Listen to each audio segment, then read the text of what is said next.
이스라엘 백성이 광야를 지나던 동안에 공동체 안에서는 끊임없는 갈등과 불평과 원망이 이어졌어요.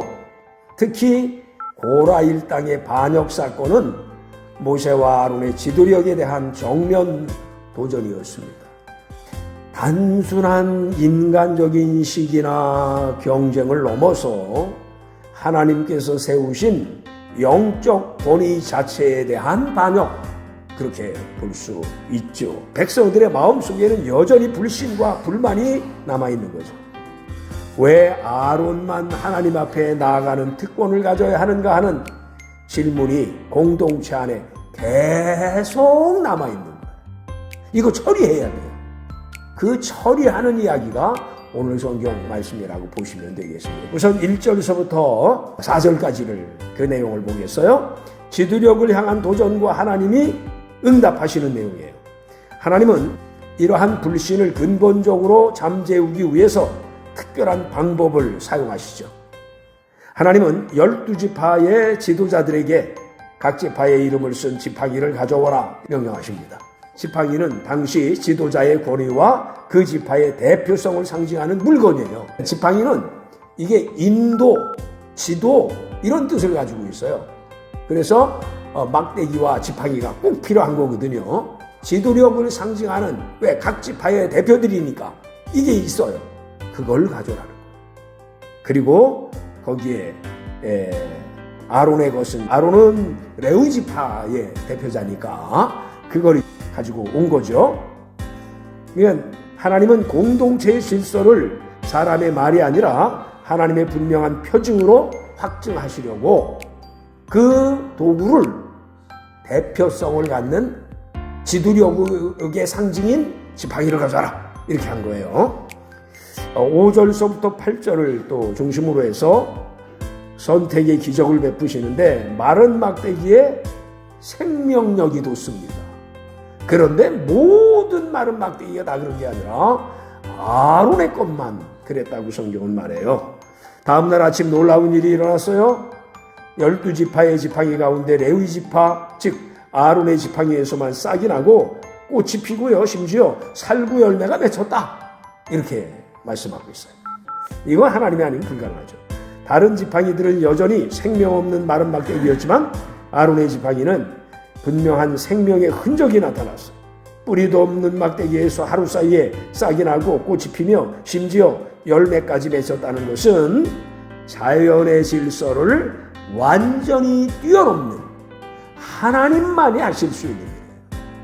이 사건은 하나님께서 아론을 제사장으로 택하셨다는 사실을 모든 백성 앞에서 분명히 보여주었습니다. 살구나무는요, 히브리어로 깨어있다 그런 뜻이에요. 하나님께서 졸지도 주무시지도 않고 깨워서 당신의 종을 지키시며 그 사명을 보호하신다는 영적 메시지를 담고 있는 게 살구 열매인 것. 하나님은 이 기적을 통해서 공동체 안에 불필요한 논쟁을 끝내고 하나님의 선택을 분명하게 드러내셨습니다. 자, 그리고 이제 5절 그리고 8절 권위의 출처는 하나님으로부터 온 직임이라고 하는 것을 확실히 보여줍니다.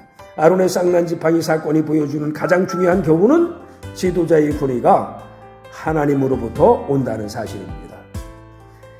아론 역시 본질적으로 아무것도 만들어낼 수 없는 마른 막대기와 같은 존재다. 그러나 특별한 능력을 가지고 있어서가 아니라 하나님께서 그를 택하시고 생명의 역사를 일으키셨기 때문에 그는 거룩한 제사장의 직분을 감당할 수 있다라고 하는 걸 보여주는 거예요. 오늘날 교회 공동체 안에서도 이 원리는 동일합니다. 우리가 하나님의 자녀가 되고 직분을 맡게 된 것은 우리의 공로나 능력 때문이 아니에요. 마른 막대기 같은 우리지만 하나님께서 은혜로 사용하시려고 할 때 살구 열매가 열린다니까요. 우리는 하나님께서 세우신 영적 질서를 존중해야 합니다. 지도자에게 주어진 권위를 인식하는 것은 곧 그를 세우신 하나님의 주권을 인정하는 거예요. 하나님이 이 사건을 통해서 공동체의 질서는 사람의 평가나 사람의 어떤 이야기나 이게 아니라 하나님의 선택 위에 세워져야 함을 분명히 보여주고 있습니다.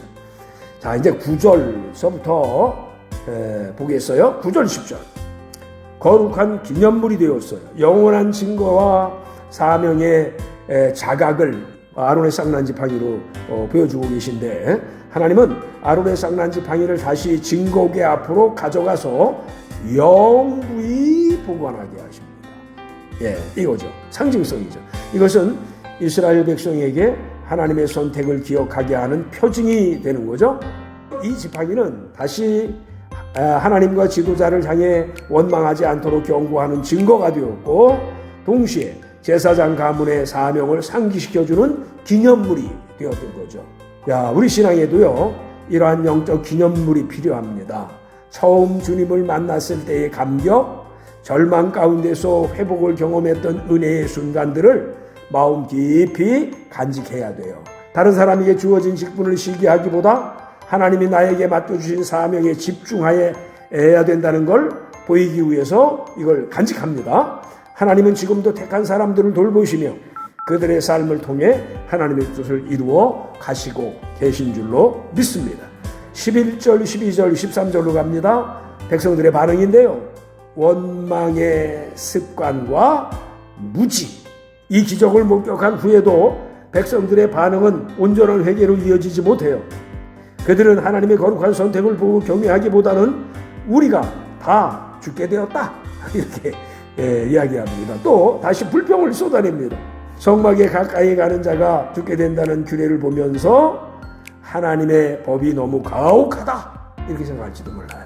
그들은 제사장 제도가 백성을 죽이기 위한 제도가 아니라 거룩하신 하나님께 나아갈 길을 열어주는 은혜의 제도라는 사실을 못 깨닫습니다.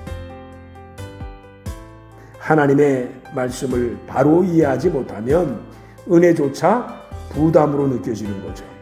하나님이 주신 질서를 불평의 대상으로 삼는 순간 신앙은 쉽게 왜곡될 수밖에 없습니다. 12절 13절로 가봐요. 주님의 일꾼을 바로 보는 신앙이 필요한데요.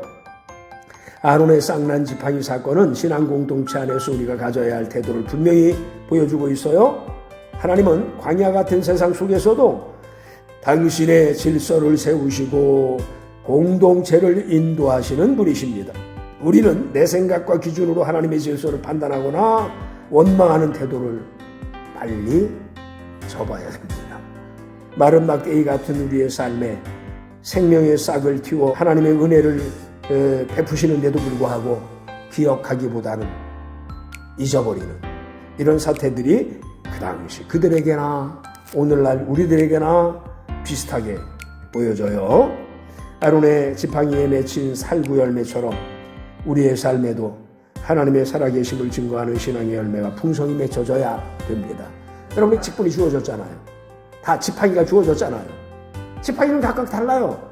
하나님이 그 직분을 사용하시고 그 직분을 사용한다는 건 바로 저를, 여러분을 사용하신다는 거예요. 그러면 거기서는 열매를 맺을 수가 있는 거예요. 남이 가진 직분을 끌어내리려고 그럴 필요도 없고, 내가 가진 직분이 하찮다고 여길 필요도 없고, 하나님이 적당하게 싹 틔우시고 꽃 피우시고 열매 맺게 하실 거니까 지팡이는 다 달라요. 그러나 누구에게나 주어졌어요. 이거를 다 가지고 있다가 내놔! 그럴 때 그냥 팍 내놓으면 알아요? 살구 열매 열릴지. 그런 성도들이 되시기를 주의 이름으로 축원합니다.